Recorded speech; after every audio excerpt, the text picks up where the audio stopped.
Hello. Welcome to the Keto Diet and Weight Loss channel. Journaling your way to weight loss.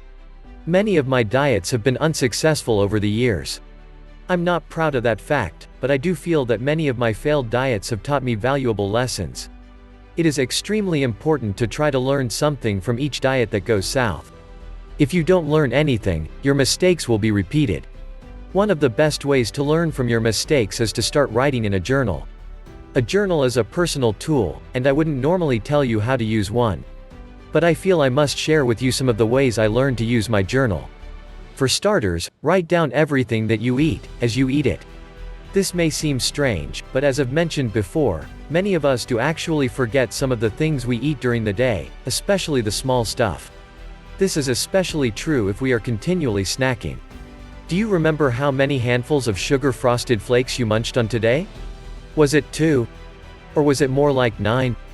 You must be precise in order to gain any benefit from this technique. Don't write down that you ate some M&Ms. Write down that you ate 3 handfuls of M&Ms. At the end of the day, you can take out any calorie counting booklet and add up your total calories for the day. You can be the judge. How many calories did you consume? Was it a good day, or a bad day? If it was a bad day, which items made it so? Can we cut back on that tomorrow? Great. Don't cheat, and don't fudge, no pun intended. If you try to pretend that you didn't eat all that ice cream last week, and you tell your friend that you stuck to the diet but still gained weight, then you have more problems than just being overweight. Most of my friends can tell when I'm lying anyway. If you can't be honest with your friends, you have to at least be honest with yourself. If you aren't honest with yourself, that's called denial, and that will do nothing but continually frustrate you. When you weigh in, you will find that the scale remembers everything you ate. A record of where you slipped up on your diet is priceless information. Don't deny yourself that feedback. A second type of journal entry could be your weekly problem log. You only need to fill out this log for weeks that you didn't lose weight. You need only summarize what you feel are the reasons you did not lose weight this past week: stress, holidays, a sale on brownies, etc. Here is a sample log. Problem log. Week 3, I ate an entire chocolate bunny, or 2. Week 7, I thought the chocolate sauce was non-fat. Week 9, chocolate. Never mind what, just chocolate. Week 11, we had no trick-or-treaters, and I ate all the fun-size Snickers because they were bothering me as they lay there. Trends often emerge within a problem log. In this case, the trend is chocolate. The appropriate correction is to eat less chocolate, preferably no chocolate. Yes, life is unfair. The challenge then is finding ways to lower your intake of chocolate. The best thing I could do to help myself is to stay away from 7-Eleven stores. We all have our secret little places that we go for our fixes. Resist the urge to go to them and pretend you need a vegetable fix, or a fruit fix instead. Take a big bite out of that carrot and say out loud, "Yes, oh, I needed this so much." Make sure no one is within earshot first. Not everybody's problem log will be filled with chocolate entries. Some people will drink too much alcohol, oops, multiple problems, while others will eat too much junk food. Others will drink a 12-pack of soda per day, while still others will eat as much meat in a week as some of us do in a year.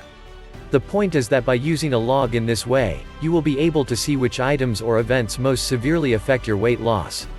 A journal can also be used for keeping track of your exercise sessions. Keep track of how many hours you exercise per week and what type of exercise you perform. It is also helpful to have a weekly exercise goal in mind as you journey through your diet. This can be expressed in calories or in hours, whichever suits you best. The goal is a constant reminder to include exercise in your weight loss plan. One of my favorite ways to use a journal is to regroup and reorganize after a terrible weigh-in. I tend to write down whatever I'm thinking at the moment just to get the pen rolling. Often the first few words reveal my mood, and I'm not often a happy camper. Here are some examples. January 6th. Okay Johnny, what happened? Wait, let me guess, you shouldn't have eaten at McDonald's 3 times this week. When will you learn to stay away from those places? Are you on my side? Or are you just going through the motions? January 27th. Let me just say one thing. What's with the 4 pieces of cake at the wedding? What could you possibly be thinking? Your plan was to stick with vegetables this week. Did you temporarily forget that cakes are not in the vegetable family? What can you do to keep away from that junk next week? February 17th. Okay, this week is shot. Seems to me that we're having a lot of blown weeks, aren't we, Johnny? And didn't we have this same conversation a few weeks ago? Yes, I think we did. Wait. Maybe there are some other areas of your life that we could screw up too. Why should we limit it to dieting? You might think I'm being a bit harsh on myself in these journal entries, but I get all of my frustrations out right then and there. I usually stop being upset with myself after a few paragraphs, and then I write some positive goals for the upcoming week. Keeping a journal of your thoughts and reflections concerning your diet each day is also helpful. No topic that pertains to diets is off limits. Sample topics might include: have you been drinking 8 glasses of water each day?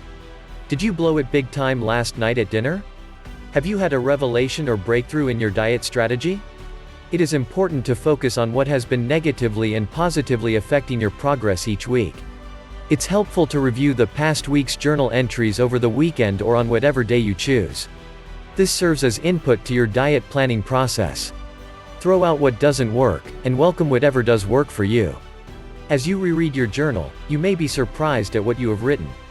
Was that really you who wrote that paragraph 3 weeks ago? Did you really eat all that in one day? Or my God, I'm so paranoid. You'll be amazed at how many states of mind you find yourself in. Within your own journal, you can do more than write.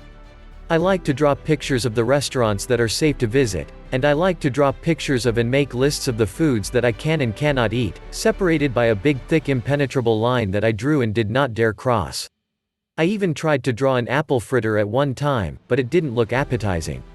It looked more like a poorly groomed, ugly hairpiece, but that's not the point. I knew it was an apple fritter and I knew I couldn't eat it. That type of stuff works for me. You must find out what will work for you. Remember, however, that the journal won't do the hard work for you. The journal can help you see trends in your eating behavior, but you are going to have to reverse the bad trends on your own. So please learn these lessons well, and if you need to start your diet over, like I have done many times, start over with conviction. Thanks for watching. Remember to comment, like and hit the subscription bell to be notified whenever new content is published.